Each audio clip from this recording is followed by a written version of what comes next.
It's sort of funny. This is really on. did. You did, great. Sorry. I think the message for me is that I should start the course like this, not finish. But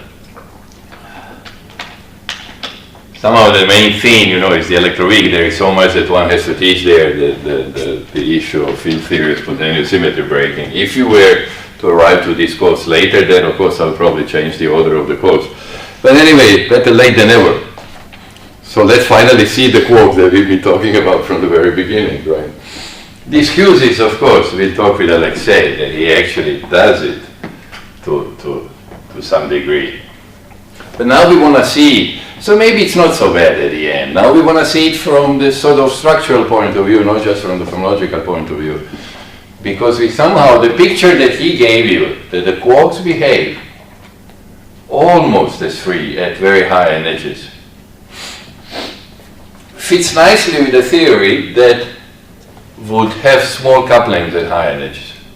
And the QCD is precisely such a theory. It's an SU3 non-abelian Young-Mills gauge theory, whose evolution we discussed yesterday. Remember that all I have to know in order to know, because someone computed this for me, the evolution of coupling constants, to know this representation characteristic of a group. This depends on the representation. This is very important because the generators depend on the representation. And we figured out yesterday, in SUN, the fundamental must be a half. This is the usual normalization of SU2. Right? This half comes from where? If someone asks you, where did this come from, this 2? It came from here. This is SU2. It is hidden here. Okay, if you were to change the normalization, then the commutation relations will change immediately, right? This is quadratic, this is linear. So half has to do with TA is sigma A over 2. This is fundamental of SU2. Okay, it all goes down to Pauli matrices. All you have to know is Pauli matrices, what I'm saying there. Everything else about SUN will follow that. And what we said, what emerged over the years, that alpha strong, when you go to the energies of the order of 100 GeV, often written as MW or MC, is a small number. So this naive approximation that when you look at the quarks, there's some kind of free partons moving inside the proton, works reasonably well the higher the energy. Alpha strong at 2 GeV already starts getting close to 1, but it's still somewhat perturbative. And then we found out that sort of a 200 GeV becomes infinite. Infinite here is called, not to be taken literally, okay, it becomes very large. Assuming that it's infinite, we got that the scale would be around 200 GeV. We call that lambda QCD. That would summarize the basic features of QCD. I mean, the idea, of course, is you have a proton, say, that is made of 3 quarks, right? So what it does, the way it emits these gluons. Okay, let me draw 2 of them. When the coupling is strong, then that 150 contribute as much as 1, right? There is no perturbation here. So here we have. By the way, we often talked in the past of, say, pion being measured as some kind of messenger of the strong force. You know, the proton can emit the pion and reabsorb it. And it's sort of, it can even fit with this picture if you think about it. Just draw it like this. And let's change the shape a bit of this. Nothing else. So these are quarks, no? Going. This would be then, if I draw the line, this would become like a quark anti-quark system, right? So often you will find this in the books, people will tell you. Of course, if you just put one gluon is spin 1, that wouldn't look like a pion. 2 of them, even number, could look like a pion. So you would say, oh, maybe yes, okay. But the actual picture is exchange of many of these. A few more words about QCD before I go to the scaling. The generators of SU3, you know them, right? TA in the fundamental are lambda A over 2. So the fundamental, which is our quarks. Remember, in our picture, the representations are QL and QR. Whatever quark you take, think of it separately, left and right. Okay? We always look at the irreducible original states in the Lagrange, and they come in color. Well, alpha is red, yellow, blue. And from the covariant derivative, right, which would look like Q bar, gamma mu, d mu q, you will have a term which is gamma mu, lambda a, g mu, let's call them g mu a q. Okay, gluons. A mu is reserved often for electroweak gauge boson and g mu. Excuse me.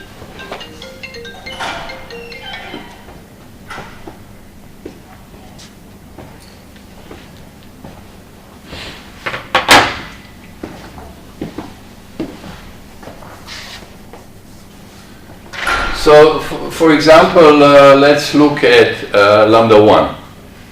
How did we write lambda 1? Remind me, I actually wrote it yesterday, the first one. You put a Pauli matrix here.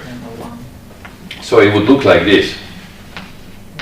In the, I don't write the factor of 2 here. So this is 0. This acts in the SU2 space. Lambda 2, of course, would be the same, but you would put sigma 2 here.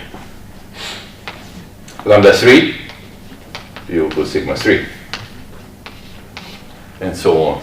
And lambda 4, you will put sigma 1 in the 1-3 space. Right? And so on. And there is, of course, one more neutral diagonal, which is lambda 8, because the rank is 2. In SU3, we had isospin and strangeness, we call it. And since this is sigma 3, that will have to be look like 1, 1 minus 2. Make sure that we normalize it the same way, so there is some normalization factor, right? I know that the trace of lambda A, lambda B must be 2 delta AB, because the generator is a half.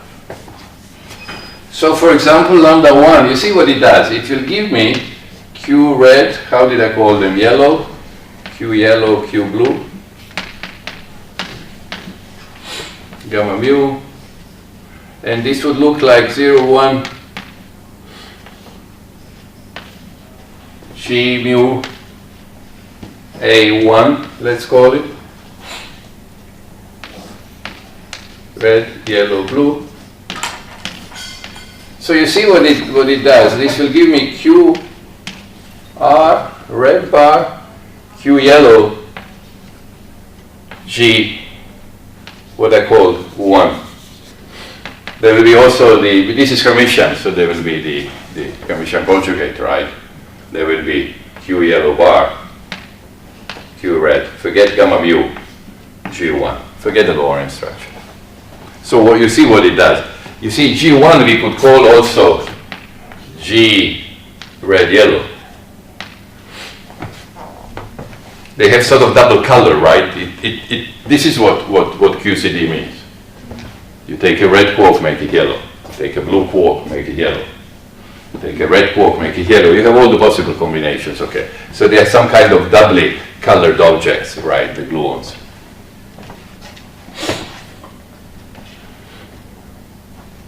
This is the exchange here. It's simply changing the color. It's always the same quark, remember. Okay. Flavor is on top. Okay. This is how QCD would act. When the coupling is very strong, then of course the perturbation breaks down and we cannot think of exchange of 1, 2, or 5, or whatever, okay? So the what's coming inside the proton or nucleus is a good energy level to make perturbation or not? Sorry, the which? Like pion exchange. When we are here, there is no more. When we are at the energies of 200 MeV, you see the coupling constant is infinite. So there is no more. When we speak of a pion, this is why there are no language of quarks anymore. You could find maybe some other perturbation in something else, maybe you would do a sort of something, scatter the pions on this with some energy and expand in mass over whatever, but you can't think of a complete constant of QCD as a small parameter which you will expand. Various expansions that were suggested. The interesting one is that Hoft, with his unusual deep thinking, he says, why don't I look over SUN and look at the n going to infinity limit? Or I mean, just do 1 over n expansion. So you say, well, look, you're more on 1 over 3. It's not such a small number. What if the expansion is 1 over n squared? Remember, in QED, E is 1/3. And the expansion works beautifully. So it's not completely stupid. You see why? Because some diagrams will be proportional to n, some will be proportional to 1. Okay, the diagram when you exchange gluons, there are more gluons than quarks. Okay, so you may get some picture of what is going on. Certain things will learn, but not confinement. You never manage to prove something. Interesting possibility, didn't do the job that we wanted. However, it gave you some things you can learn. But my question is, why did the theory with pions were kind of good in the beginning to explain what's going on in the... Oh, we didn't do anything. We didn't really compute anything with the pions. Remember, it gave some sort of qualitative, nothing quantitative was ever done until QCD. The reason we believe in QCD, by the way, before you solve the gluons, you know how you believe in theories before you find WZ, by elimination of other explanations. If you have an alternative explanation, you cannot accept your theory. So your theory becomes good. It's like when I speak of neutrino oscillations. Why do I speak about that? Because all other explanations fail. So at the moment I believe the neutrinos oscillate. I haven't really proven them to the extent of measuring neutrino mass. I haven't proven this in proving confinement rigorously. But this is the only qualitative description of natural phenomena. And we are deeply hoping that this picture, which is every day becoming better and better, it would be nice if it goes on to very large energy, so that you and I can do perturbation theory even at the next collider and next to next collider and our grand whatever. The world children could continue doing. We never know whether something new will come here and become strongly coupled change. Here the hope is that you go smoothly into confinement.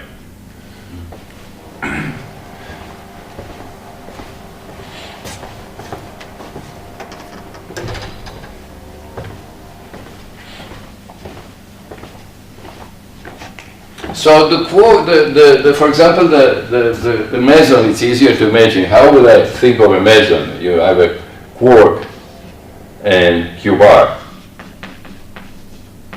It's sort of the picture that people emerge, that as if there is some string. The force, the coupling is so big. Okay, when you have a V coupling, right, in QED, the potential is so.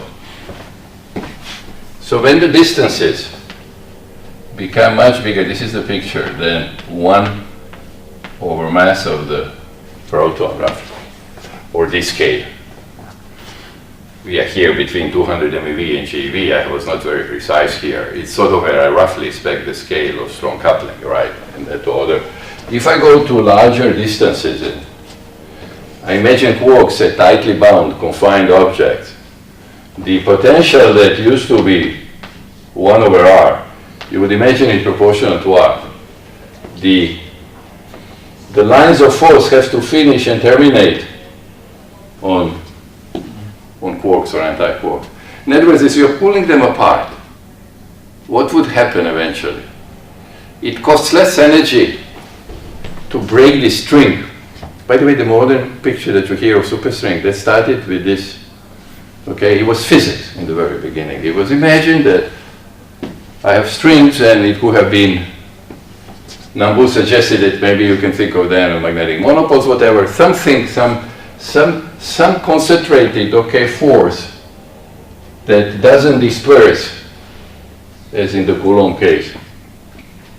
So what happens if I try to separate them?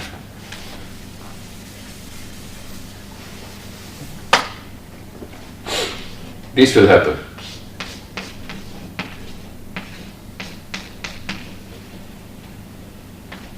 Q bar, Q, Q bar, Q. It costs much more energy to create another pair of quarks and anti-quark. These things breaks, okay? But they have to finish at the end. There are no, this is the confinement. This is the if you wish, the picture that we imagine of imprisoned quarks. Okay, you can never separate them because this will cost you less energy. Never proven exactly. Every day more and more indication that this is the way it goes. So this can immediately tell us what is happening when why one of the pictures that encourages us to look, one of the experimental situation is the jets, is the production, is the E bar scattering producing hadrons. I mean, it should go via producing a Q bar pair. As it separates, and it doesn't manage to separate, okay? It radiates gluon, it has all kinds of strong interactions inside, okay? It will produce a pair, an extra pair of these. So now it's a more complicated object. Initially it got a big boost and it's going back to back in this direction. And it's of course a very thin object. It happened that imagine that you are looking at the energy, which is much bigger than proton mass. The time, which is 1 over energy roughly, right, is very short. You're producing this Q bar pair very quickly. Then it's separated. As it's separated, it's losing energy due to the radiation, due to the things that will happen like this. As it slows down, the coupling will become bigger. Okay, so there is time for these guys to hadronize. Okay, now as the time becomes bigger, they are slowing down. The confinement does its job. So it's not that you get precisely quark and anti-quark going back, but you get this bunch of guys which will maintain its original velocity because it was very large. This is what has been seen.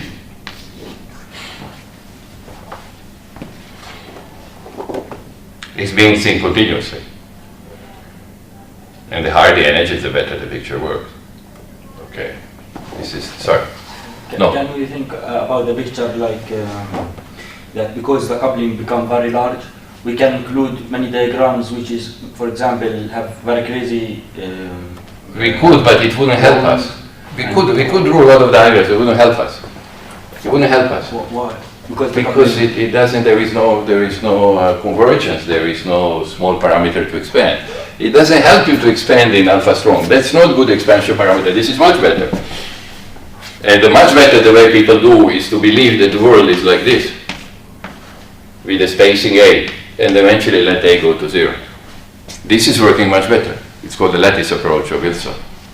It's a very interesting thing that he sort of came to this plane, he claimed.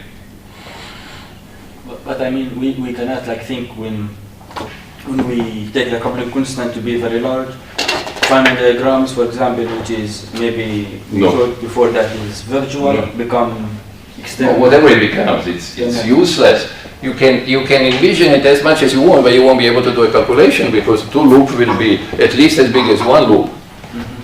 So what would you learn by? There is nothing you can compute.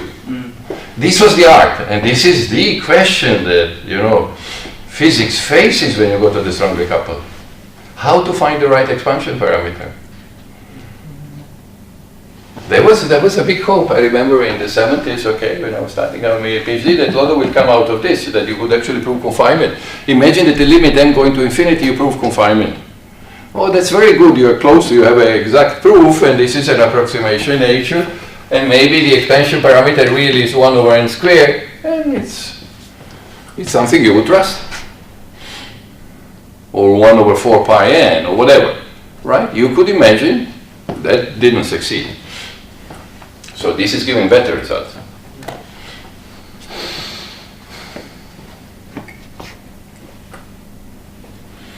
By the way, remember when we computed the W decay that we got 1 plus cosine theta? I will erase this. When we computed W in C decay, that there was 1 plus cosine theta distribution.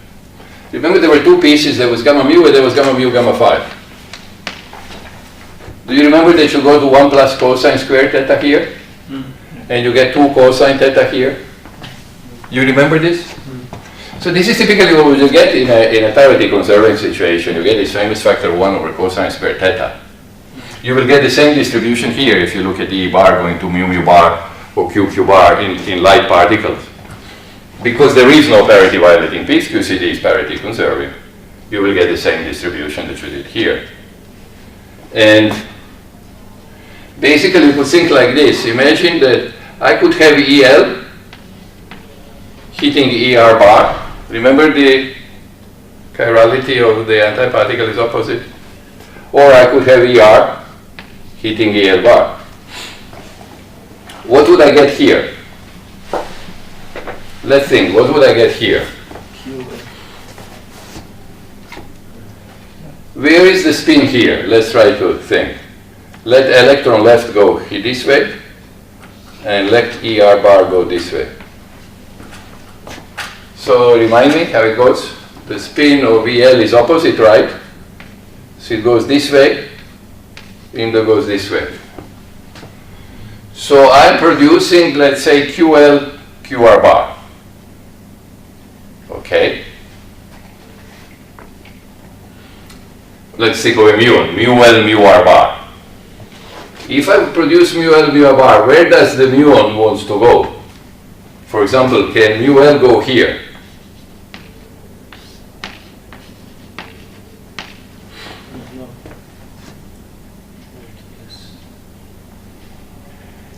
Yes.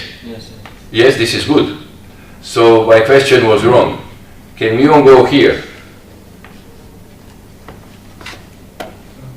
No. Why? Because I would get this, and the conservation of spin of angular momentum would allow the magnetic. At high energies, right? At high energies, I'm ignoring the masses, of course. Very good. At high energies, remember, and with the masses much bigger than the. In order to have this picture of quarks, I better go to the energies. You see, the whole thing is here that whether I think of time for the process to happen or the energy, I should be much above the mass of the proton. And the quarks are basically massless. Just to remind you, the mass of the up and down quark is just on the order of MeV, few MeV. Even strange quark is still light. It's 90 MeV. It's still much lighter than the proton. So when I'm at very high energies, even the strange quark is. But just think of the up and down quark for the moment, whose mass is basically 0. Okay. Which is predominantly what the proton is made of. Okay, I'll come and comment on that. So from here, if you do the cross section, you will get 1. So what will I get? It has to vanish when theta is. So it has to be like this. It has to vanish when theta is pi. The cross section, it's just the same logic we apply for the W decay when we polarize WK. You see, the interesting thing is when you have these original states, they're polarized. Okay, because the energy is big, and chirality means helicity. Okay, they have their spins well defined. And if I do the opposite thing, ER, EL bar, it would go as 1 minus cosine theta squared. Just as you found W plus and W minus would have opposite distributions, but you would, with equal probability, you would have to sum these two things. Okay. Just reminding you how you got this famous 1 plus cosine squared theta. It's because you have the both possibility, if you wish, equally of left and right, and when you sum these two, you get proportional to 1 plus cosine squared theta. Cosine theta cancels. And this was observed. This is very important. This is encourages you for the quark picture. Imagine if hadrons are these complicated objects and you are producing them as this massive object. Why in the world would you get this contribution? It works only if the guys are massless. So the quark picture has to be good, and this also has to be good, this confinement picture, in order to work, that I never really managed to separate them, but that I maintain the hadrons that come out, we call them jets, because they maintain this original speed. It was very big. Time was short, so they escaped with great speed.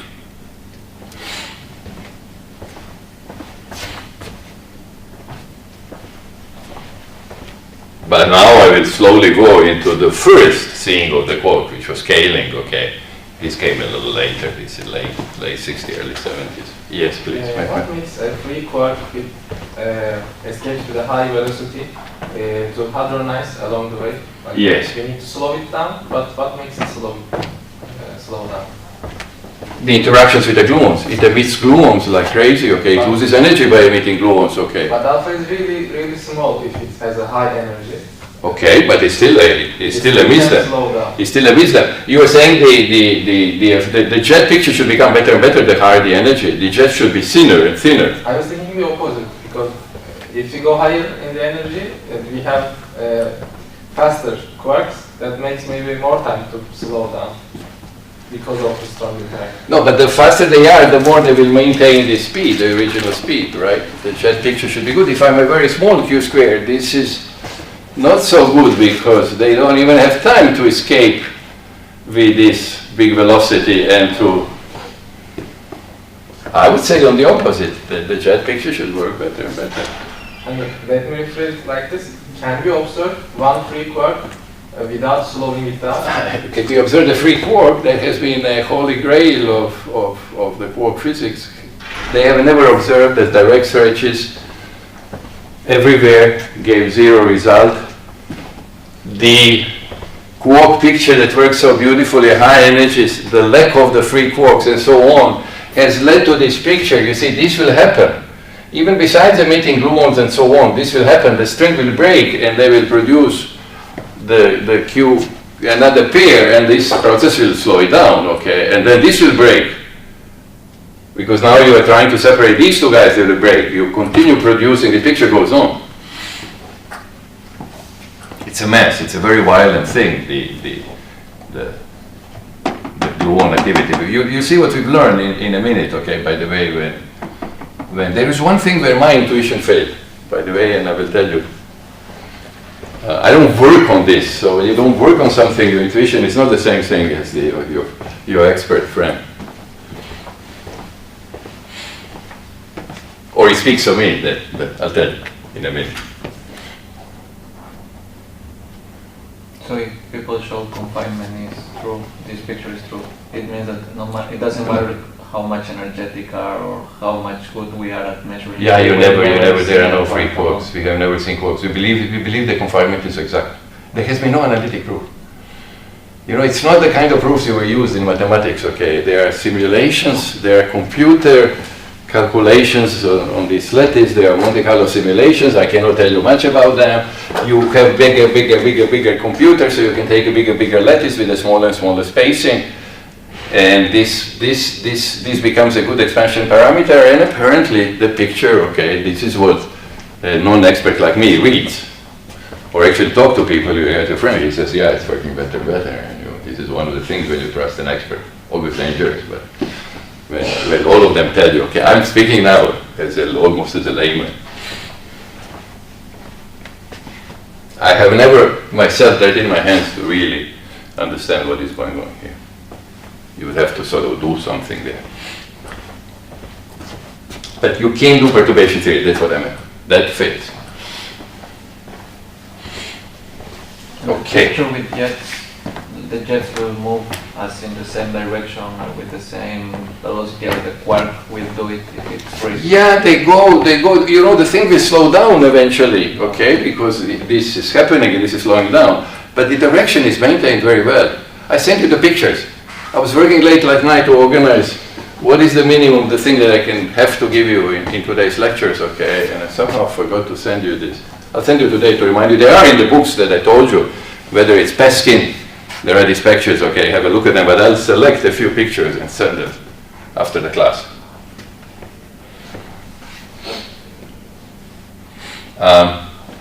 So what really encourages you is that you have E bar, and that the jets go as there is this theta distribution, 1 plus cosine squared theta. This is really well documented. The direction is maintained quite well. Okay, the original speed that was picked up by the quark, seems to be maintained. Is maintained, sorry, not seems to be. But even this came later, okay, there was a thing of the famous scaling, right, that suggested by Bjorken. The way to see whether, actually Feynman maybe initiated the process, but the final picture was given by Bjorken. So what should we erase? At the end, this is not at the moment what we are talking about, so let's erase this. Okay, anything you want to ask here, since this will be erased? No.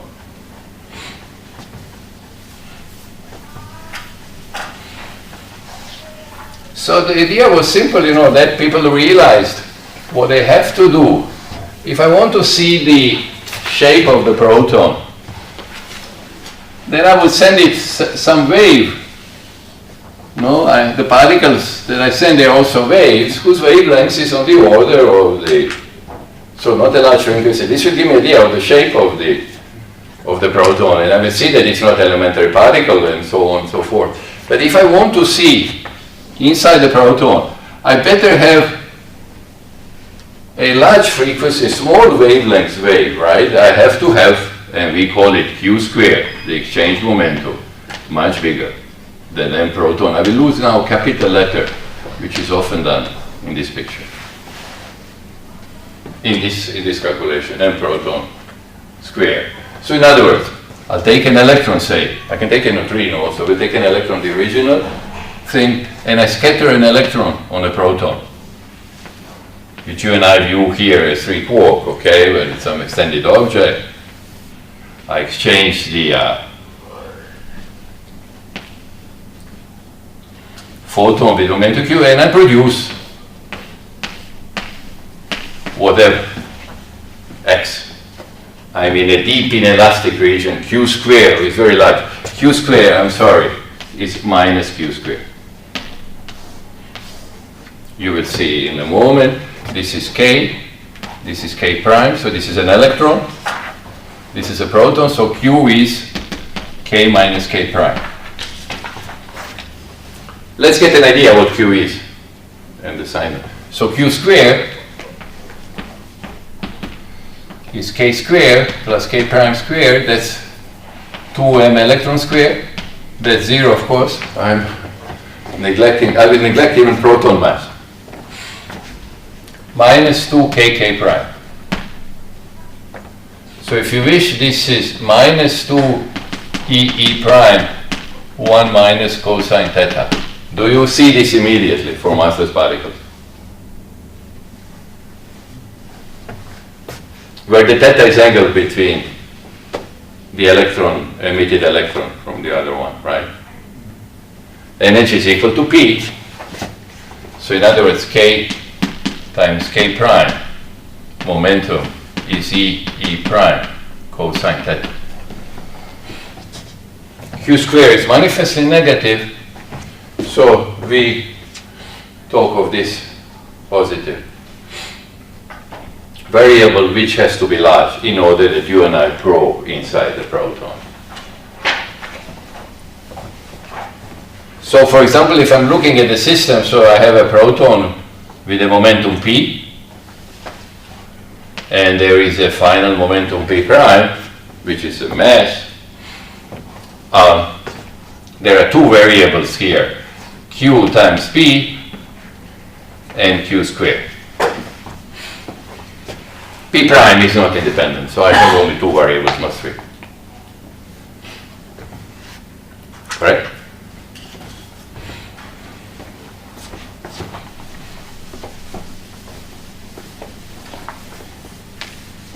And yeah, I hate the fact that I left my notes at home, but I think maybe we'll get them right.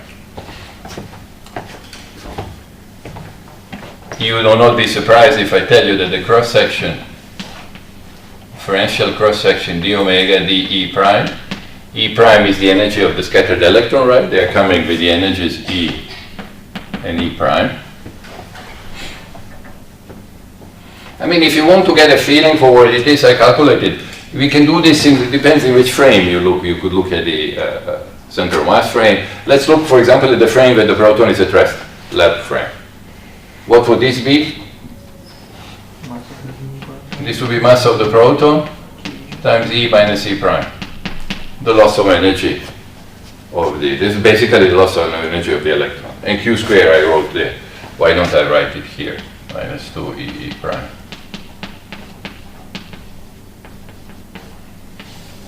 So you see, you have to measure theta and the energy of the electron. For example, maybe you want to study the process as a function of Q square.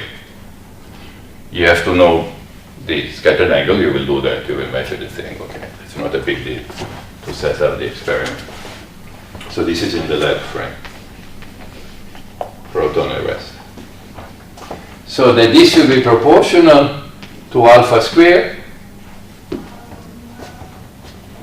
electromagnetic coupling constant, right? 1 over Q to the 4th. There is 1 over Q square from the propagator of the photon. I'll get 1 over the Q to the 4th. Then there will be something that I'll call L mu nu, the lepton tensor times the hadronic tensor, we can call it H mu nu. What is it, for example, lepton? What is this? This will be E bar gamma mu E, E bar gamma nu E, summed over spins and averaged over initial spin, right? This is K, K prime.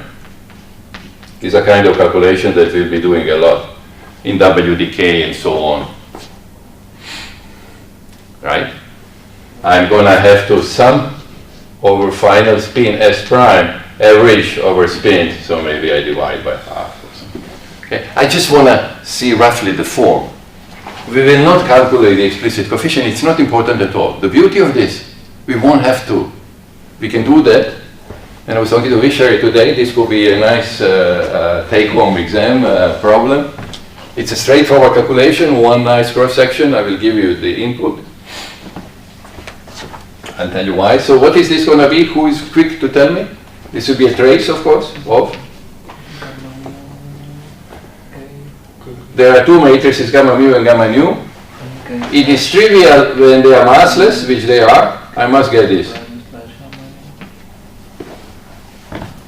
K slash and K prime slash will come out. And I have to worry even about the signs of the mass because I'm in the massless limit from the very beginning.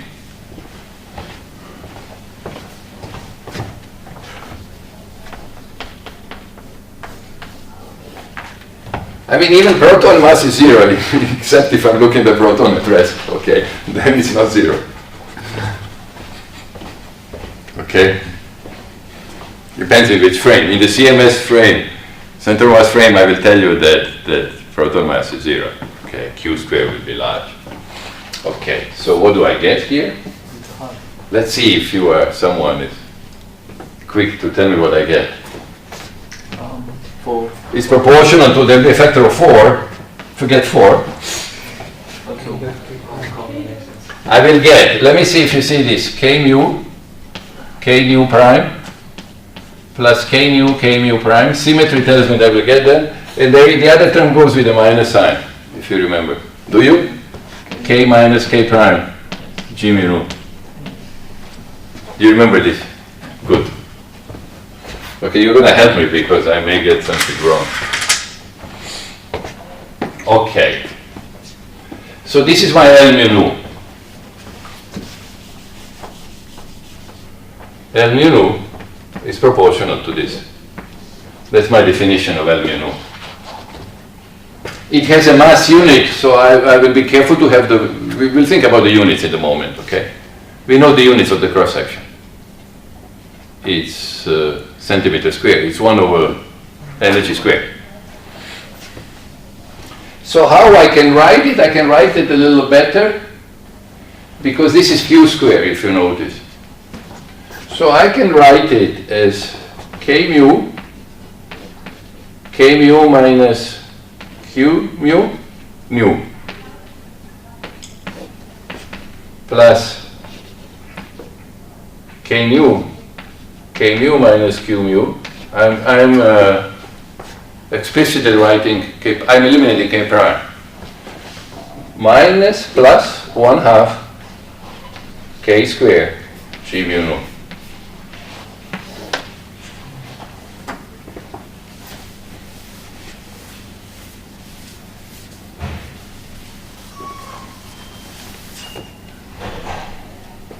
So L mu nu is proportional to 2 k nu plus 1/2 q squared g mu nu. Then there is a thing which goes with the minus sign, which is irrelevant. Minus k mu q nu plus q nu k mu. No. Q nu k mu. I have no idea what h mu nu is. Okay, I'm in trouble. This is a proton. Let's go back to 1960s when you know, even Gell-Mann believes that quarks are not physical, but some mathematical way of bookkeeping the mesons. Okay. The only person that took the quarks very seriously, Zweig, who was a graduate student at the same time, who independently suggested the quark, called them aces. Gell-Mann was better with the names. The names that Gell-Mann suggests are very catchy, so quarks stayed, and aces didn't. And Feynman to some degree, but especially Bjorken, who took the idea very serious. So what in the world is h mu nu? Well, I can expand it. I can expand it. It will depend on p mu, the momentum of the proton, plus g mu nu,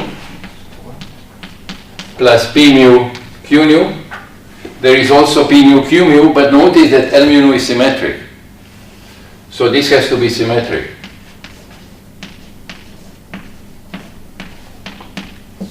What am I missing? Q mu q nu. There are 4 functions describing this. It's a mess. But the electromagnetic current is conserved. Therefore, Q mu. I have used, by the way, that h mu nu, I have used already, is h nu mu. Why? Because this is symmetric. So only the symmetric piece contributes. So for example, I'm not writing this piece, epsilon mu nu alpha beta, p alpha q beta. That you will get when parity is broken. For example, if neutrino is there, we have to think about that. In this case, however, we don't have to worry. There are 4 functions. But there are 2 conditions. This must be 0. The current is conserved.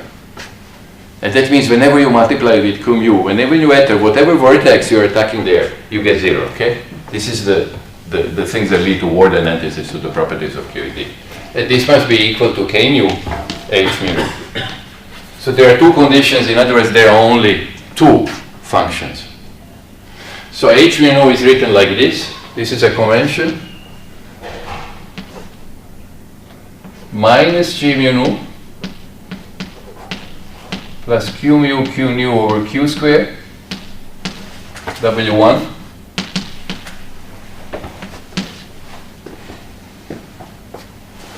I'm writing manifestly the fact that this is 0. I mean, that's how people, if I'm going to use that, let me write it in an elegant manner. Another function that I can write very elegantly is p times q over q squared q mu. Notice that if you act with q here, you will get 0. It must be symmetric, so this is p nu minus pq over q squared q nu. W2. So the units, let's choose the same units for W1 and W2. Whatever is the unit of W1, this has extra 2 units. So it's W2 over m squared. Sorry, this is m proton. Let me just keep m as normally is done in the book. MP is identically m in my notation.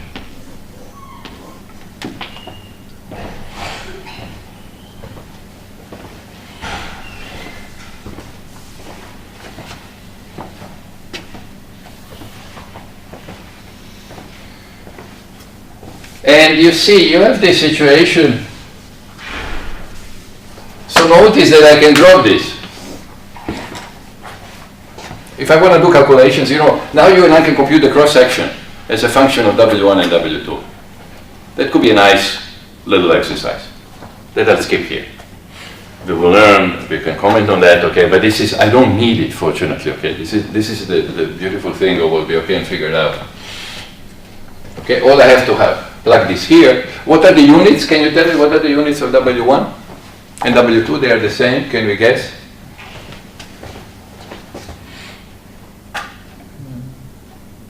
LBU has the units of momentum square. 1 over q to the fourth is giving me 1 of the momentum square. This would be a good units, but I have divided by d prime.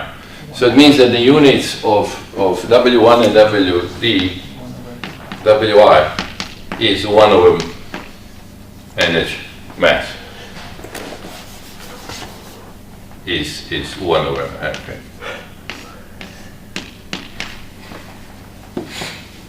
It's not so important. It turns out, again. And they are functions in general of 2 variables, right? We call them P times Q and Q squared, or capital Q squared. It's a mess. You don't learn very much by writing this. You can't do that. Okay. Let's imagine.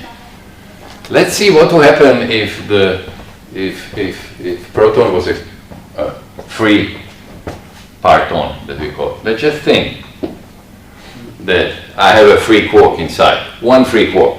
Okay, I'll have to think how to generalize that. Okay, what would I get then? So, parton picture. What shall we erase? Let's try not to erase. Parton picture. What is really happening? Well, I can say it immediately. Electron is scattering with its momentum on a quark.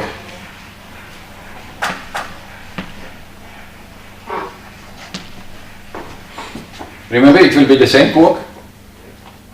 Parton, I'm now imagining it's a spin 1/2 particle. I'll also, we can have a look together what happens if it spins 0. Okay? And I imagine that this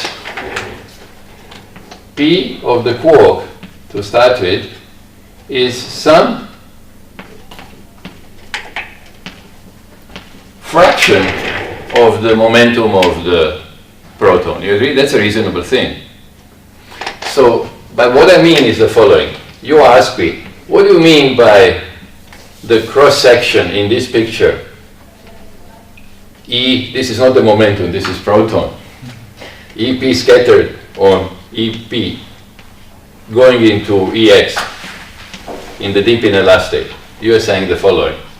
There is some probability, let me call it Fe psi, that the parton Qi has a momentum psi. This is a sort of distribution function of momenta in the I'm saying, I'll think a little bit. I'll try to see what it is. If the parton was free, and there were 3 partons, then each of them will carry 1/3, right? And the probability would be 1 to carry that 1/3. But let's be open-minded here, okay?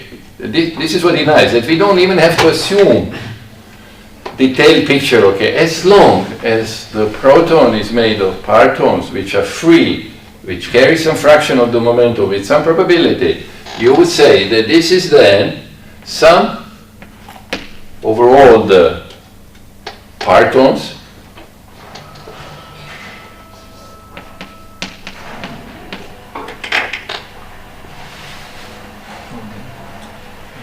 sigma E quark with momentum Cp going into E quark.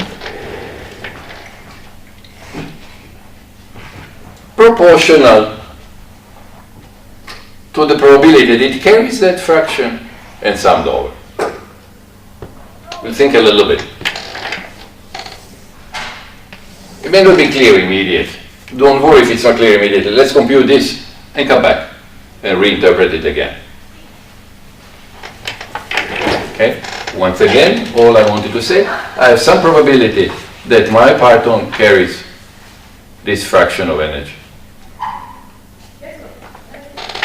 In this case, I'm worried that maybe we overcome it because at the end the electron just collide with one quark, but here we're considering that the electron will collide with every quark maybe. With anybody carrying charge.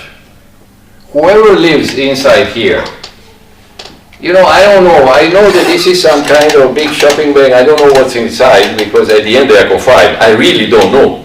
And neither do you know. We can never know. We have to find another way of seeing. You notice how the thing about seeing keeps changing? First people said, oh, I see what I see. And then they said, well, you can take a magnifying glass. Do you see it still well? Yeah, maybe, okay. But then you say it's so small that you invent a thing called microscope. And you say, okay, yeah, well, I can't really see it, but I can see it with a microscope. Then one day say there is no microscope, there is a track of a particle in some kind of chamber, right? And you accept that as seeing. Now look what we are doing with quarks. We can never see them. They're not going to leave tracks to us for us, okay? So I have to redefine the thing. So I'm saying I want to be open-minded. I don't know what it is. There is some probability that inside my crazy shopping bag there is a free guy. Okay, and the shopping bag may be doing whatever crazy thing it is doing, but the thing is free essentially. Okay, however it's bound. You know, I really close my shopping bag very tightly. He cannot go out, and he has a probability f of c to carry this momentum. That's a reason, but let's see what we get. Okay. I mean there we summing the cross sections, or we just have one cross section? Oh, we are summing them. Look what I said. Okay. I will calculate the cross section for each parton, and I will sum this cross section with that distribution function. Normalize. And I will have to normalize this thing. Okay, then correct. Sure.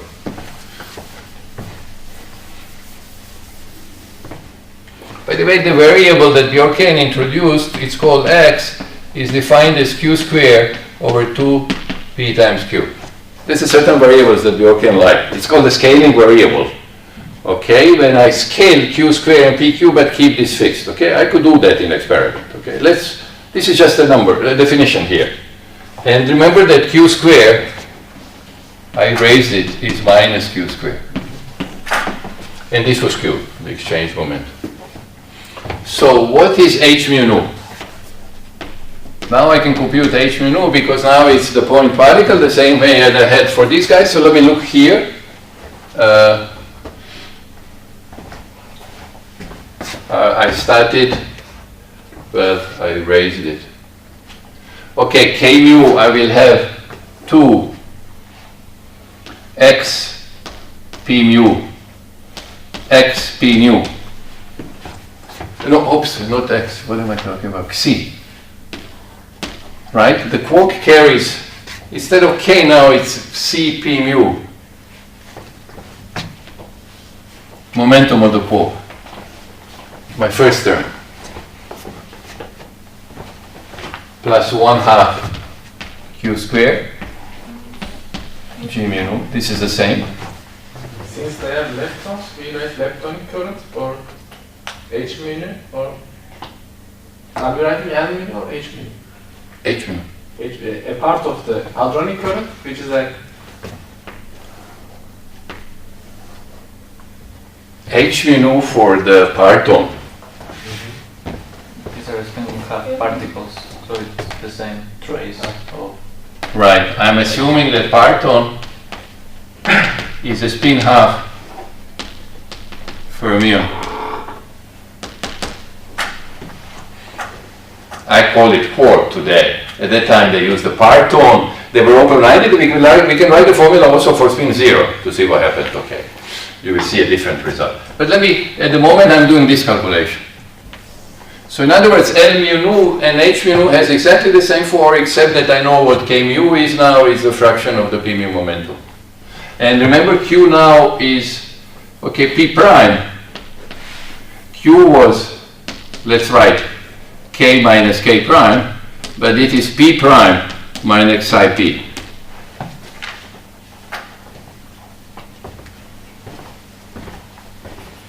So I will have an opposite sign here. Well, I raised it. Okay, this was a formula for L mu nu. I don't need this. Let me remind you what L mu nu was. L mu nu was proportional to K nu prime plus K nu prime. You knew this. Plus 1/2 Q squared G mu nu. Okay, let me be more pedagogic. Okay, this you knew. This came from the trace. There are no factors of 2 or anything. So the first piece is K mu is psi P mu. K prime is psi P mu plus Q mu plus psi P mu plus Q. Maybe it's better to put mu here. And maybe here. Plus 1/2 Q squared G mu nu. Okay. This is what you are asking. I'm using the same formula because I have precisely the same statement. I should actually be careful. We always write here E parton or EQ when I'm calling it a quark. There will be charge square. So the up quark will be different. If there is an up quark inside the proton, it will be 4/9. If there is a down quark, it will be 1/9. Because the charges are different. So to be correct, I should keep this. This is what? How can I write this elegantly? This is C squared P mu P nu, maybe 2, plus C P mu Q nu plus P nu Q mu, am I right? Plus 1/2 Q squared G mu nu.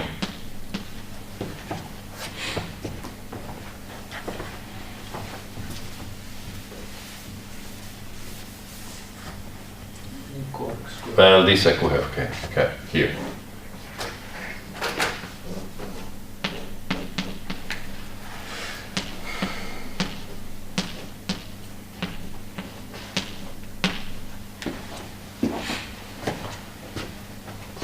Now notice an interesting thing.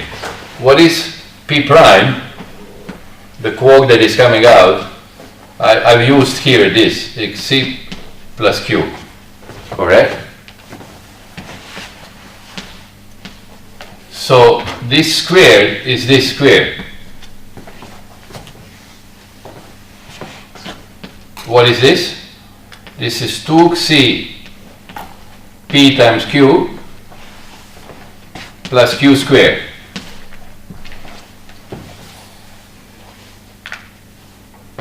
C squared P squared is 0. Notice quarks are massless. So PQ squared is 0. In order to this to work, also the proton mass must be 0. This can only be varied because the quark PQ squared, which is equal to, no, I have to erase this, you will remember it. PQ squared is psi squared momentum of the proton squared. So if this is 0, and psi is any number, this is also 0. I'm neglecting the proton mass once again. Okay, Q squared, this to be valid must be much bigger than M squared. So of course when they did it at the 10 GeV squared, in other words, the energy was 3 GeV, you know, it was, in a sense, it's surprising that it started to work so well. You know, there was some luck in the beginning, okay, the energy was not so big. And so this is 0. So what do I get? That C must be equal to X. So the fraction of the momentum that the parton carries is the Bjorken variable. Okay, Q squared is the opposite of, this is nice, all right. Bjorken imagine that for pre-particles, he got an idea with the intuition and the calculation that they do, that the physical variable will become this, okay, and not the independent one. Anyway, I got a picture, so I can write this I can write this as this, like this. 2x squared p mu plus 1 over 2x q mu p nu plus 1 over 2x q nu. So I'm sorry, so I forgot. There must be then, I write it. There will be a delta function that will come out from the calculation, obviously, that c must be equal to x. Okay, I want to write it. C must be equal to Bjorken variable. Okay, that is the kinematical part, not the Lorentz part. Then it's when we said b prime equal to xi b plus q, are we saying that we have the photon collide only with one quark? Sure. But photon cannot change the quark. Photon only interacts with one quark, always. But the final energy, we took it to be the full energy of the proton. But the collision happened only between photon and one quark. Sure. Well, because proton is made of 3 quarks. I'm making a crazy assumption. I'm saying that these people don't interact even inside. They are free. And if I have enough energy, I'm going to hit the. But I mean, look at the picture. There was a large frequency. Yes, but I mean, there's no proton anymore. In the beginning, let's say take it before and after the collision. Before the collision, we don't have only photon and one quark. We have the momentum of the bunch of the quarks, but we didn't include them. But we include them at the final state. If the energy is very big, you can't speak of the proton anymore. Forget it. That was a good language when the energy was small. Okay, this is what it was yesterday. This question raised when we talk about the change of language. There is no proton, strictly speaking. Well, the only thing I think of a proton is this shopping bag. When you have your shopping bag, the physical object is not shopping bag. It makes a big difference whether there is bread inside or whether there is a steak inside. You see, the thing that matters inside the shopping bag is the individual object. You tie them together and you carry them home, but the thing that defines what you're carrying from home is what is inside. So that's what I'm saying. It's irrelevant. Just think, I put these guys together, I forbid them to go out, but they are just 3 particles inside. So photon interacts with whoever photon manages to see. I mean, do we have a summation of our xi here in the formula? Well, here, the cross-section is the sum of the individual cross-section weighted. No, I mean, for the momentum conservation formula. No, this is the formula. The answer is here. I am answering, but okay, you have to see. I will calculate an individual cross-section when the quark scatters on the photon scatters on the quark, and I will sum that. So here is the photon cannot change the quark. I cannot get the formula for the conservation of the momentum between. Of course you must. You must think of as if it's an electron. Photon came, phone comes, and of course the momentum is conserved. This is. Yeah, but in the initial state we have only one quark. In the final state also one quark. We put B prime. We put the momentum of the full proton. Yes, that's a quark. One quark carries a fraction of the total momentum. Yes. No, but it's also a quark. Well, I mean, that is a quark. I'm speaking this is a quark. This is a quark. B prime is the momentum of the proton. No, there is no proton anymore. You must get it out of your head. How can you think of the proton? If I am really very, very, very energetic, I will see inside the shopping bag. I can prove whether you have an egg or bread inside your shopping bag, if I have enough energy. In the first diagram, when we named the outgoing total momentum, we used P prime by the naming. Sorry? Like in the first big diagram, when we draw proton coming in and some X going out. Well, sorry, yes. Well, what can I call it? Okay, this is the. But it's still a 0. P prime is 0. P prime squared is still a 0. Because this is a quark. No, what all you have to listen is this. I will repeat it and then again we can leave it after the class. I can't do more than that. The thing that I'm calculating, there is no proton anymore. Is the scattering of a photon on some fermion. There's no quark. There's no proton. This is the definition of proton now. It's not what we are used to. This. The proton that I talk about at low energies, the neutron decays and the proton, and this proton have basically almost nothing with each other. It's a very strange thing. Well, it will turn out that it is one and the same object, but at this point, okay, it's very hard to justify this. You're saying, what in the world are you talking about? Well, I said, let me go on. So, plus this. Oh, I've added something here. Notice that these are my first two terms. So I should subtract, which is q mu q nu with a half.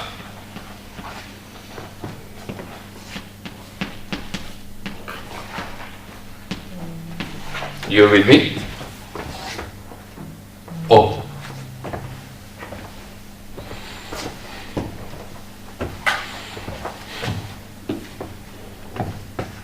We have to do this calculation, we'll interpret it later, so I can, if there is confusion, we'll have to wait a little bit. Do you see this, all of you? Yes? This is 2s squared. I can write this as p mu minus p over q divided by q squared, q mu. This is what x is. The same thing nu plus, or let me say minus, what do I want? I want minus a half q squared minus g mu nu plus q mu q nu over q squared.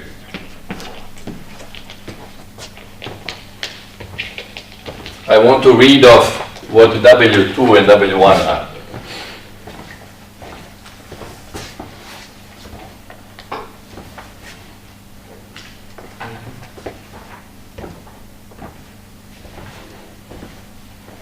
This is what I started with. Let me be more precise. H mu nu is EQ squared delta x minus c, and then I can take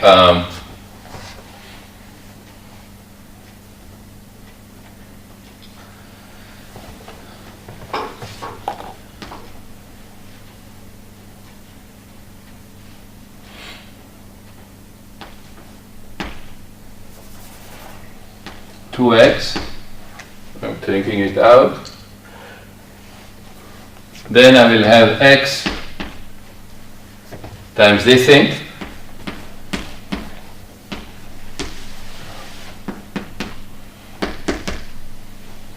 And this thing, let me rewrite a little bit. This is plus 1/2 q squared positive, which is plus, well, let me keep it, sorry. I will confuse you, 2x squared, and this is what? This is x times p times q minus g mu nu plus other p's. Okay? So in other words, W2 is proportional, W2 over m squared is proportional. Now I will take a constant to EQ squared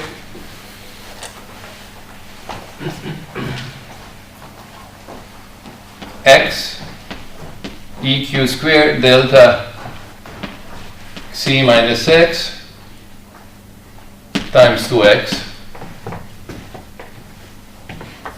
And W1, who can read for me W1?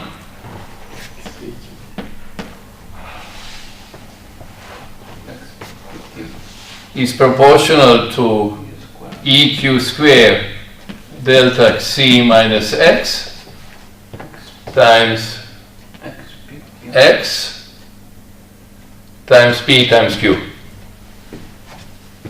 Correct? Well, let's write like this. This proportionality, let's now define them up to. Okay? I can erase.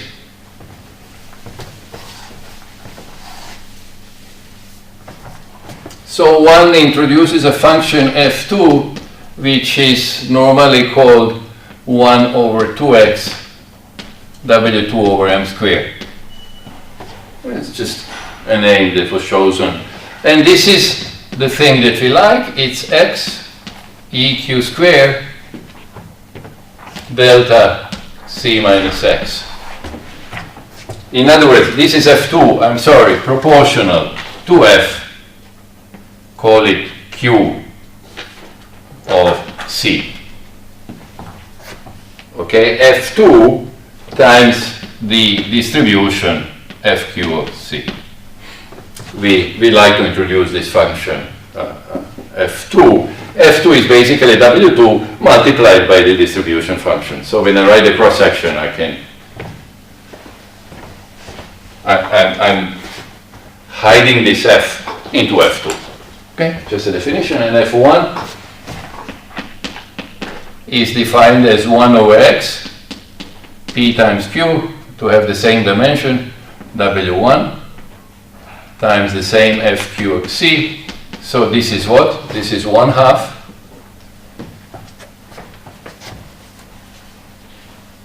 why do I have a factor of, there was a factor of 2 difference. Aha, I divided by 2x, so I divide by 2x here, the same thing. So I get 1/2 eq squared delta c minus x fq of c. The structure functions of the proton that are told in the parton picture include the probability inside them. So it's convenient, then later on I'm just, what matters is f2 and of course we should sum over all the, this is for a particular guy, right? Or if maybe I have confused you. I'm sorry. I don't know why I had to do that. Let's do it this way. Let's just redefine. Sorry. Let's just redefine W1 and W2. Renormalize. What do I learn? I've learned this thing that the variable, fraction of the momentum that the quarks carry is the Bjorkian variable. And I noticed that I have the following prediction, that F2 is 2x F1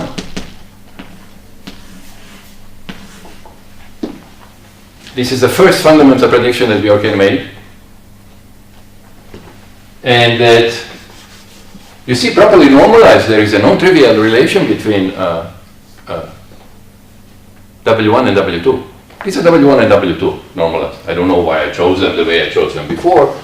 And another things that Fi are the functions only the functions of x.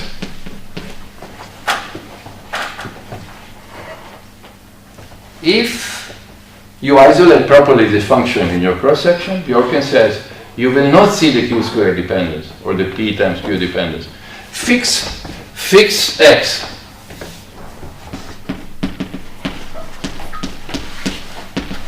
And the thing will depend only on x. Okay, this is called scaling. And this is a great success when you plot. Typical plot would look like this, you know. You plot this, say f2, as a function of q squared. Take some x, I don't know, 0.5, whatever they took, and it looks like this beautifully as a function of q squared. Over large values of q squared that I have to send you this plot, but this is basically what you will see. Normally we do the scattering and we see the cross-section. Cross-section depends on Q, like directly measured. Right.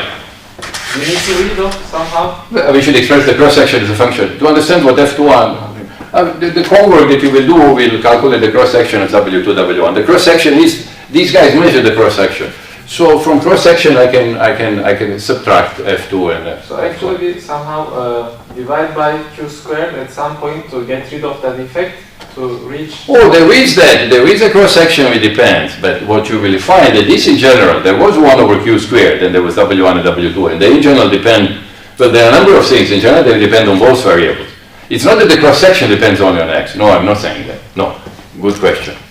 No, there will be Q squared dependence, that's for sure. So then how But- can we separate F1 and F2 from the cross section? Well, they are there was not, by the way, I can, the cross section, sigma will be 1 over, I don't know, q squared times W1 sine squared theta over 2, something like this, plus W2 cosine squared theta over 2. So it's trivial to say, well, why would that be a problem? These are the functions that we described. Okay, the cross section is something multiplying F2 and F1. Okay, to appreciate it, to appreciate your question, maybe this will help you, because I want to tell you, you don't even think about the cross section. It's not necessary, because look.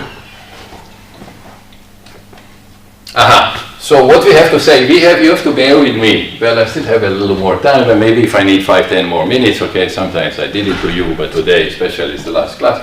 So what would I say? If I have F2 in the EP scattering, this would be sum overall F, whatever is the, well, call it FQ of C times delta C minus X EQ squared times, there was X, right, in my definition. Yes. And F1 EP times 2X. So F1 XP is F2 EP over 2X. I'm writing EP. I can also do the scattering on the neutron, then the formula will look a little different because distribution inside the neutron. Okay, we have to talk a little bit. Now we should try to understand what we did along the question that you asked. Oh, I don't want to erase it. You see, there was this. Okay, I wrote it there. So suppose that you say, okay, give me an idea what would happen if the particles didn't carry spin, for example. Who remembers how the photon will couple to the scalar particle from the covariant derivative?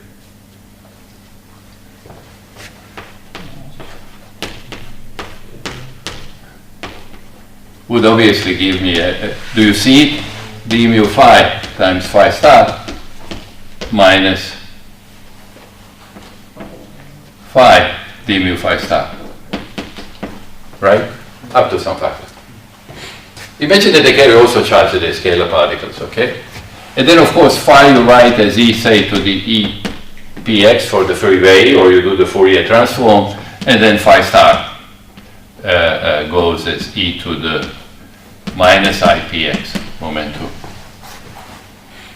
So notice that this vertex will be proportional to P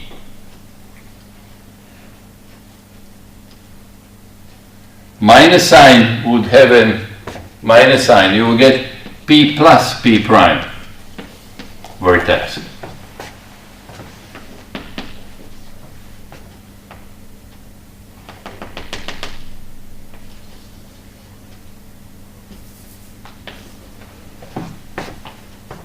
Right?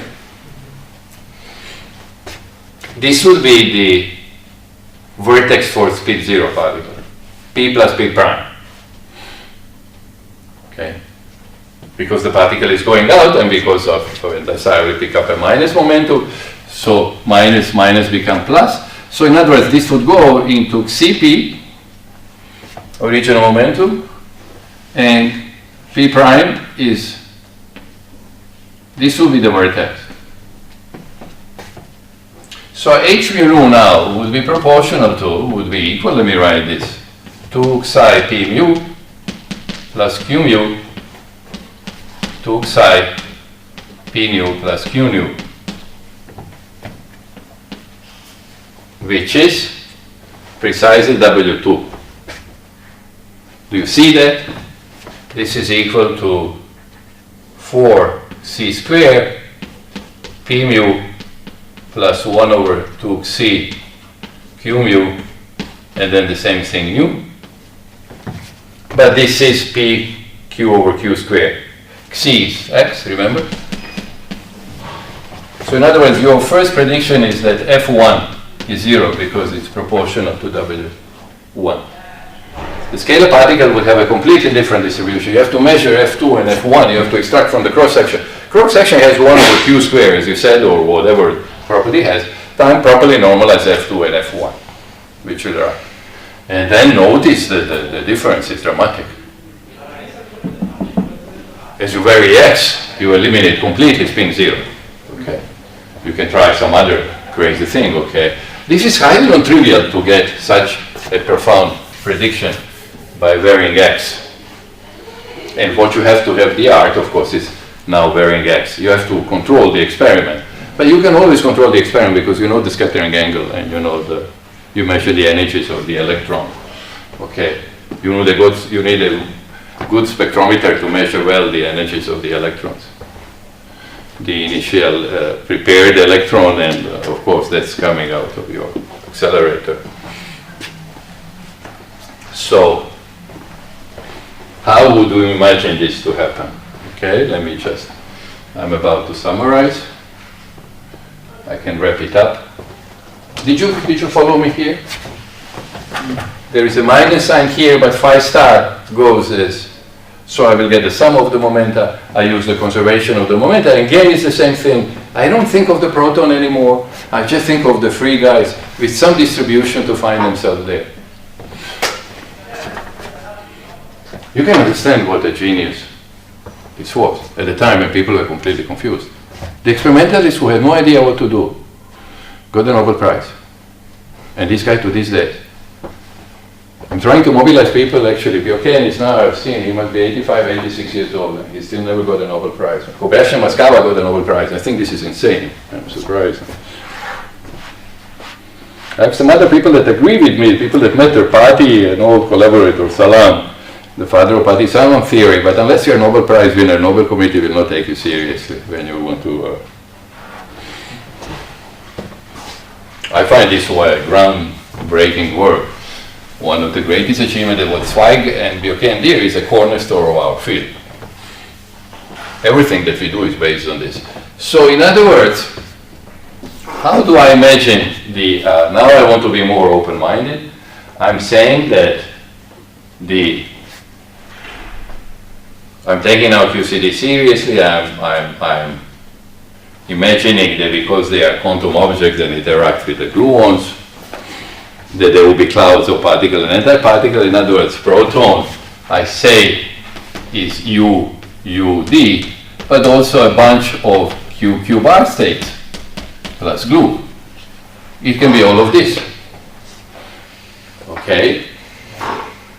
So, in other words, I have distribution that we call U of x is Fu for the proton as a function of x. We could give it a name, U of x, in order not to have too many subscripts. D of x is F proton D for D quark. There is also U bar of x. Is the probability to find the U bar here in a proton x. And so on. You understand the notation, okay? Because I imagine that of course has to happen, okay? It won't be just three quarks, okay? If I had only 3 quarks, and how would this distribution look like? These F's, if I had 3 quarks, imagine that they're free, then each of them will carry 1/3. And it would just peak as a kind of delta function.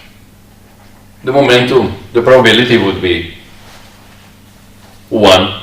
Okay, I would have to normalize it. The thing, right? If the quarks are free. What do you think happens? Can you guess? When you study these distribution functions, this is what you have to do. Now the phenomenology enters. It is not just, we cannot just use QCD, because we have to do the phonological study by varying x by controlling the experiment. Can you guess what will happen here? It's not going to be delta function. It's going to be some kind of Gaussian. This is typically what happened. And by the way, U of x, I will come in a moment. We say that U of x is U valence of x These are called valence quarks. This is called sea or ocean. Okay, there are a bunch of these things. Okay, this also belongs to the ocean or the sea. So you say that this is OC of X, which is basically U bar of X. Okay, and so on. Since we have very different particles inside the proton, I mean, at least in 3 groups, when we look at the value of F, first of all, U and D has different electric charges. So of course, let's change the. Of course. So it looks like this. So let's try to write it. F2 EP. Let's look at EP scattered. I don't have to look at F1. F1 is one, you know, in the parton picture. The whole parton picture, F1 is. So what is it going to be? It will be 4/9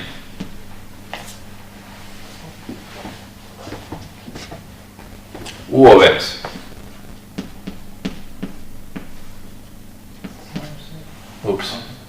plus 1/9 D of X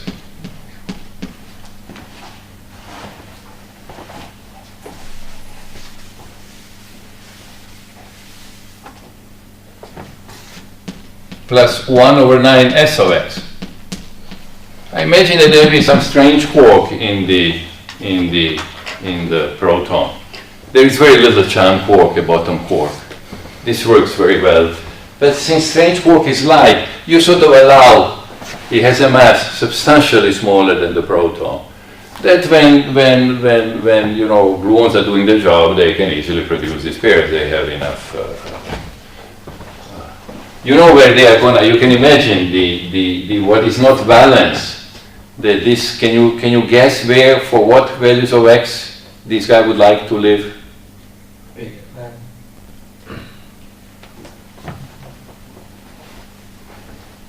Some other intuition? Remember, they are there because of the QCD. The smaller the momentum, the more QCD will matter. And small momentum is small x. X is the fractional momentum. We've learned that this strange variable that he introduced is actually the fraction. You know, he got a nice, it's beautiful how it worked. Now this x, which was some artificial number, is the fraction of the momentum that the parton is carrying. So for the strange quark or anti-up and anti-down quark, it's peaking at small x.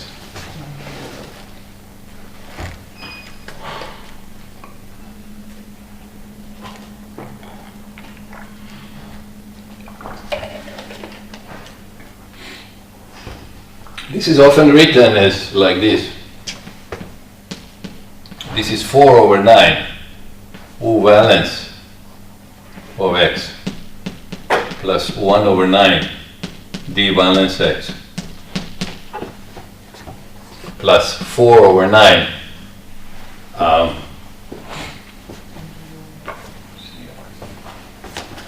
UC of x plus 1/9 ds of x plus 1/9 s, which is only c of x. If I separate the valence quarks, the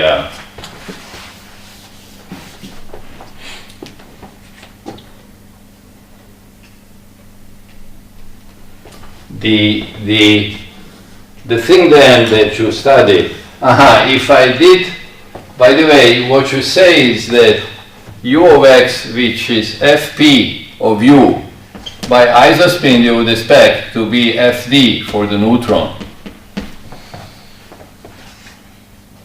This strange name, we must be careful, refers to the... So I can sum up these things. It's what we call the C. But let me ignore it for the moment. Do you understand this isospin thing? Down quark in the neutron should be like up quark in the proton, I expect, because they're basically two down quarks. And this should be F neutron of U of x. In other words, if someone asks you, what is this F2 En of x? then you will say it will be 1 over 9 U valence of X.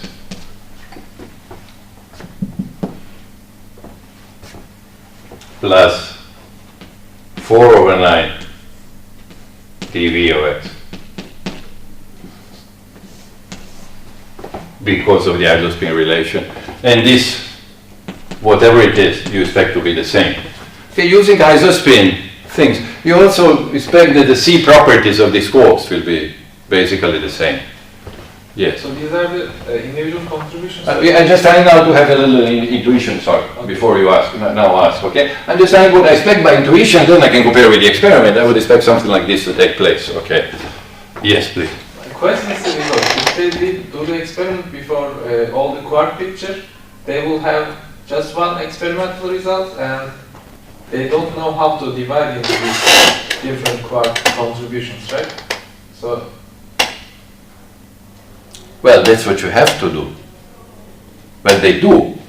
You are using a physical picture of what the quarks should be made of. Quarks should be the 3 quarks plus all the dynamics of particles and antiparticles. And now I'm just using sort of the one of the most sacred and obvious symmetries, the isospin symmetry, which works perfectly between a strong interaction. It's an excellent symmetry. I will fail by some small percentage. Who cares? I'm trying to get a picture at this point. After we have the QCD picture, we calculate all these. Oh, when we have a QCD picture, this has to be corrected. This has nothing to do with QCD. This is very naive. This is the quarks. Quarks are not free particles. I'm just using what I think happens to see what it is. If I have a QCD picture, I should correct the cross section. I should do more than that. I should use the gluons in the, I will not get just 2 jets. You know what happens? I'll send you the picture. You know, when the quarks and quarks go together, there will be a probability that you emit a hard gluon, not just a soft gluon. You should see some distribution of 3 jets, for example, and so on. This, what I'm doing here, is based on the belief that there is some dynamics inside. I don't even have to specify what it is. Forget QCD, let me just say this. All I'm saying is that I explained my analogy with QED, that when I have an electron, I have a cloud of electrons and anti-electrons allowed. So that's true, but at that time they also didn't know the quarks. Like if they named it partons, maybe they think that just one species, one type of particle is inside.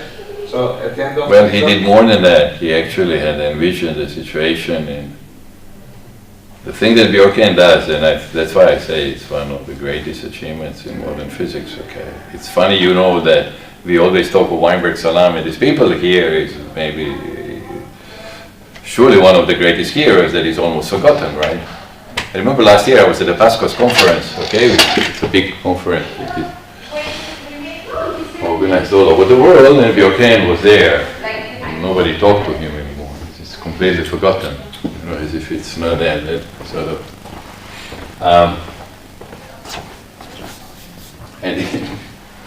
Anyway, I'm not yet there. Let me just, before you ask me, let me just do that. You see what I can do, Mehmet, meanwhile. Even if this picture, sophisticated picture, bugs you, so you don't understand, let's subtract the proton and neutron, and then you expect that the only valence things matter. The C should be similar. It's the same QCD dynamics inside. I expect that the up and down quark and anti-quarks that are given by some kind of interaction will cancel out. So I could compute here F2EP minus F2EN. Notice I will get to 1/3 UV minus dV.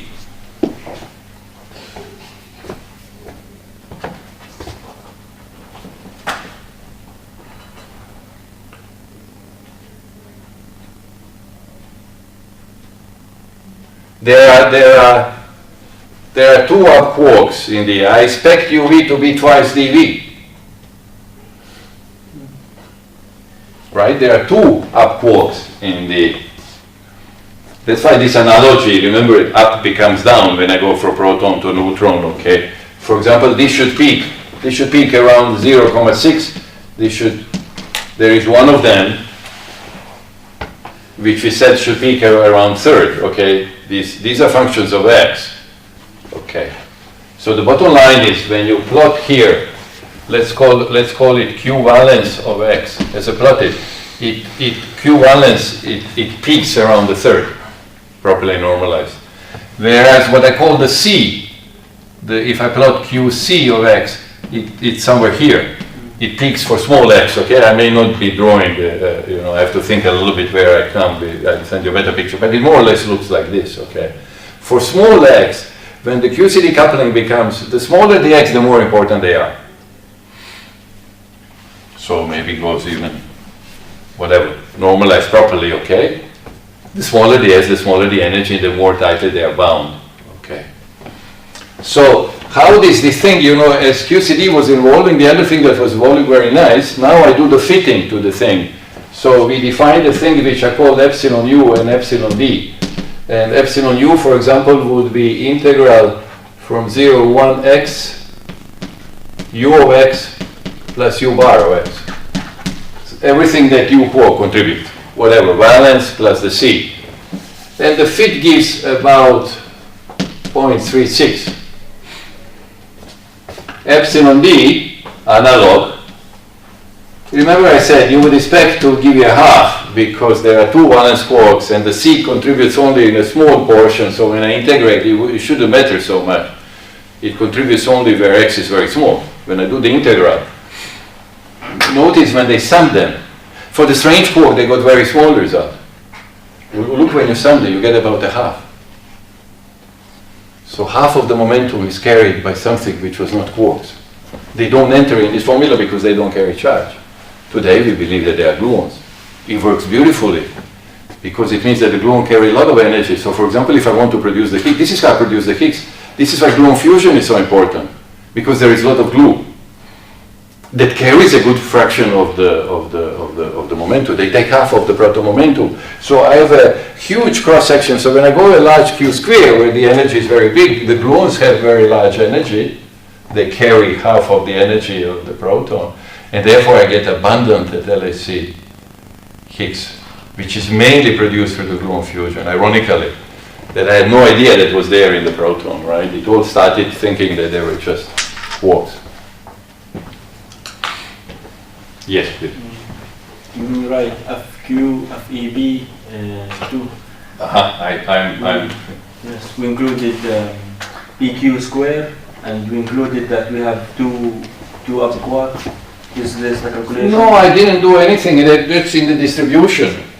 No, I mean there, because the prefactor is 4/9. Where it come from precisely? Charge square, 1/3 square, EQ square. Yes. Or is this maybe this escaped some of you? This was EQ square. Yeah, EQ square, but we included also the fact that we have two up quarks, right? No, I just expect that this will be, it's here hidden. I expect it to be twice as big. Okay. I expect this to be twice as big. I wrote it as U of X distribution of what it is. So I expect it. But why in the proton I don't know, in the proton we said, But this is the up quark contribution with the up quark charge, down quark contribution with the down quark charge. Yes, but look, in the proton, That's proton. in the neutron, sorry. In the neutron there is, this is the down quark charge. But the down quark distribution in the neutron should correspond to the proton quark in the proton. There are two down quark in the neutron. We put the down quark charge. This is the big one. UV is the big one, which is twice the other one. So you will expect that this enters here. I'm using the isospin. It's here. Maybe this is computed. The distribution of the up quark inside the proton should be by isospin, if that's a good symmetry, equal to the distribution of down quark in the neutron. That's just isospin, and it works pretty well. Why? Because the valence works. This is precisely. And the C is similar. Neutron is two down quarks. So the down quark distribution in the neutron is equal to the up quark distribution in the proton, because proton is two up quarks and this is two down quarks. This U refers to the distribution of the quarks in the proton, not the distribution of the up quark in the neutron. I know that the notation is confusing, but it's been chosen like that. And I remember, me too also, in the vocabulary I was backing you, this is This is saying, oh, this is the U in the neutron. No, this is U in the proton, the big one. So this is 2 compared to this, okay? There are 2 down quarks. I'm going to artificially stop here. We could talk about, what I'll send you are these distribution functions. So, I mean, before we have holidays now, and I don't know when I'm coming back. What is your schedule today? What do you have today? There is nothing after. Nothing anymore. You're going home or you're staying here? You want to take coffee? I invite you for coffee or something, and we look, I don't know, we chat a little bit, and if you have some other questions, we continue, because it's not fair that I keep you here. I'd love to stay longer, you know, it's easy. It doesn't matter how sleepy I can be and tired and hungry. But you're on this side. You want to keep going, okay? It's famous, this dichotomy between you as a speaker, right? It's we are different species when we drive and we were pedestrians, you know, in every aspect of life. We are different species when we teach and with this. I admit it. Last lecture? This is the last official lecture. What we said is we can have more lectures, which will be elaboration in the same direction if you wish, but officially I finished the course. I didn't know that. I don't know if I... Neither did I on Sunday night when I thought there was going to be an extra lecture, okay. But now let's follow the official thing, and we can always schedule some more, whether 1 or 2 or more. Remember, there was a question whether you want to have a third optional course. So when will you send me the message? You were supposed to send me messages. We'll send them. Why don't we do it by what? So what time do we go for coffee? Any more public questions, by the way? We can stop the machine if there are no public questions anymore. This now is, we don't need to. It's okay. We can relax. It's 1 o'clock. It's time to finish. Otherwise, there is no ground we have coffee.